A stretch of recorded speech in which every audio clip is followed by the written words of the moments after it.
it's not the first time he's demonstrated a penchant for sexism, and so I'm not sure, again, anybody's surprised that he just keeps pushing the envelope. Hillary Clinton speaking in Iowa about, you guessed it, Donald Trump and his penchant for his latest line of criticism, that being what she says is his sexism, and he vows to fight back in the worst possible way about that quote-unquote sexism. Listen up. I think he is fair game because his presidency was really considered to be very troubled, to put it mildly. I think that Bill Clinton was, turned out to be a liability against Obama when they ran against each other. And Trump was even more direct in a tweet that he fired off this morning. It said, quote, "If Hillary thinks she can unleash her husband with his terrible record of women abuse while playing the women's card on me, she's wrong!" Exclamation. Let's bring in our panel now. Steve Hayes, senior writer for the Weekly Standard, Karen Tumulty, national political correspondent for the Washington Post, and syndicated columnist Charles Krauthammer. Well, if this turns out to be a Trump nominee versus Hillary Clinton race, I can imagine this race descending deeper and deeper into the morass, Charles. It's already way down there. You have to have a shovel to find it. Look, I think this is not about Hillary. I think Trump is not firing off the first shot in the general election. This is all aimed at the Republican nominating process.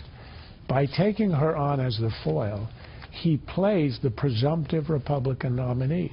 He elevates himself above all the others.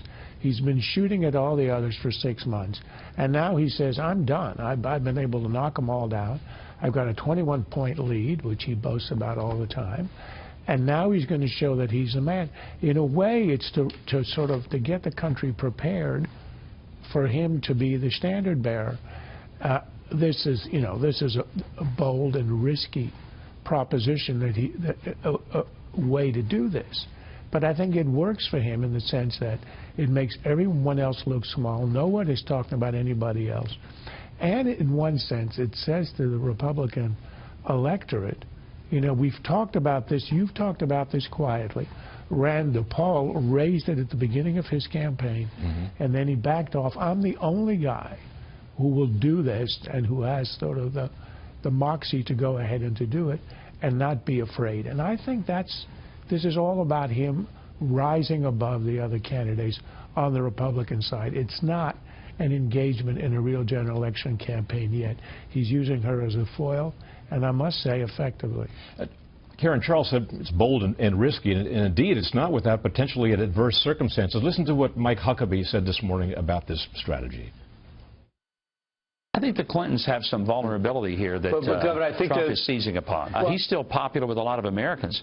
Frankly, after 7 years of Obama, a lot of Republicans would take Bill Clinton back, warts and all, just because at least he understood how to govern. Could this backfire on Trump?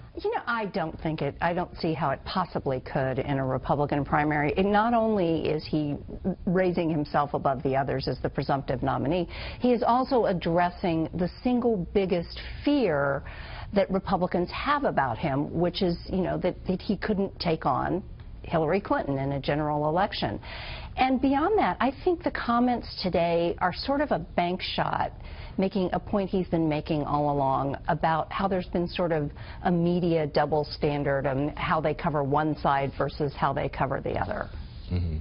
Steve, there's another risk component to this for Trump, and it is that millions upon millions of Americans, unfortunately, can relate to the experience that Hillary Clinton went through of being victimized or being betrayed by a significant other.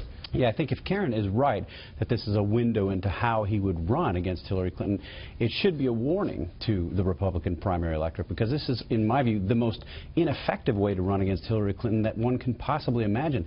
That's not to say Bill Clinton isn't or shouldn't be fair game. Of course he's fair game. Of course what he did was fair game. But it's not going to accrue to the advantage of Republicans to make this argument about Hillary Clinton.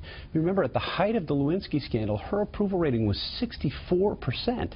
It's 45% today. If Republicans want to effectively critique Hillary Clinton, they ought to do it using her policies.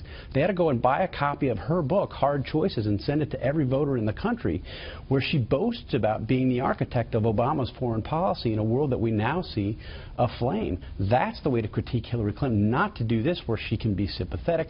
And it's also, I mean, you have to say, it's a bit hypocritical for Donald Trump, which of course isn't anything new, but he befriended the Clintons long after Bill Clinton's these behaviors that he's now so troubled by. He was hanging around with the Clintons. He was supporting them. He was supporting Terry McAuliffe, their close friend, in 2009. This is somebody who's close to the Clintons, and now we're supposed to suddenly believe that he's deeply troubled by this behavior? Does that line of thinking also resonate with moderate voters in the key swing states that will decide this election? Karen? You know, I don't. Bill Clinton remains pretty popular out there, and he was, I mean, Trump is right about one thing. He was a double-edged sword in his wife's 2008 presidential campaign. He did a lot of things that made life more difficult for her, not easier. But those were all self-inflicted wounds, and you're not going to sort of get him there by attacking him. You're going to get it, you know, if this is going to happen, he's going to do it to himself. Trump is not without a lot of praise from various women. The Washington Post had a piece on November 24th in which they wrote, quote, "Many women who have worked closely with Trump say he was a corporate executive ahead of his time in providing career advancement for women. While some say he could be boorish, his company nurtured and promoted women in an otherwise male-dominated industry. Several women say they appreciated how Trump granted them entry to a new playing field." Charles? Look, that may be true. I don't think it's going to be in any way decisive. I think the next step in the game, and I don't think it gets played out yet, it's too early. If Trump is the nominee, this is how it will play out in the summer.